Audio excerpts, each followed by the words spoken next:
Assalamualaikum warahmatullahi wabarakatuh. Selamat pagi anak-anak. Masih semangat? Baiklah. Hari ini kita akan belajar bersama tentang teks berita. Masih ingat tentang teks berita? Memang kita tidak bisa terlepas dengan berita, baik dalam keadaan pagi, siang, sore, bahkan malam. Berita itu terus-menerus menghampiri kita, sehingga seakan-akan kita tidak bisa terlepas dengan berita. Hari ini anak-anak kita akan belajar bagaimana memahami sebuah berita dan unsur apakah yang akan kita pelajari dalam berita. Masih semangat? Nah, mana tepuk tangannya? Baiklah, dalam memahami berita tidak lepas dari unsur berita, yaitu adik Simba. Akronim dari apa, di mana, kapan, siapa, dan mengapa dan bagaimana. Atau dalam bahasa Inggrisnya 5W1H. Apa yang kalian ketahui tentang what? What berarti tentang apa. Berarti berita itu menjelaskan tentang peristiwa apa yang ada dalam berita itu. Yang kedua yaitu di mana, berarti where.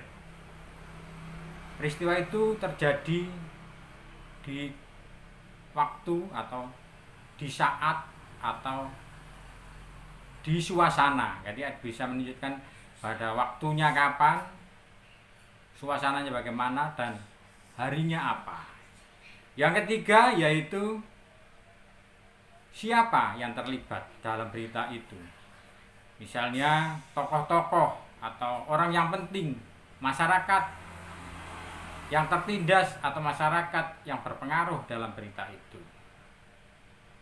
Kemudian di mana? Di mana berarti menunjukkan tempat. Tempatnya misalnya di suatu daerah dan seterusnya. Kemudian mengapa? Jadi mengapa itu berhubungan dengan sebab atau mengapa peristiwa atau berita itu bisa terjadi. Yang kelima yaitu bagaimana. Bagaimana berita itu terjadi dan bagaimana berita itu bisa terjadi. Kalau mengapa berarti hubungan dengan alasan, tapi kalau bagaimana berhubungan dengan proses. Jadi bagaimana proses sebuah berita itu terjadi, yaitu adalah dengan bagaimana. Mengapa dan bagaimana ini termasuk pertanyaan yang sulit atau menjawab dari sebuah peristiwa yang terjadi itu dengan menunjukkan mengapa dan bagaimana. Sampai di sini sudah bisa dipahami anak-anak? Baiklah ya. Nanti akan saya berikan contoh bagaimana unsur 5W1H atau adik Simba itu dalam sebuah berita. Baik. Di dalam memahami sebuah berita juga ada unsur. Unsurnya yaitu unsur aktual, faktual, unsur penting, dan unsur menarik. Aktual berarti masih hangat terjadi. Faktual berupa fakta.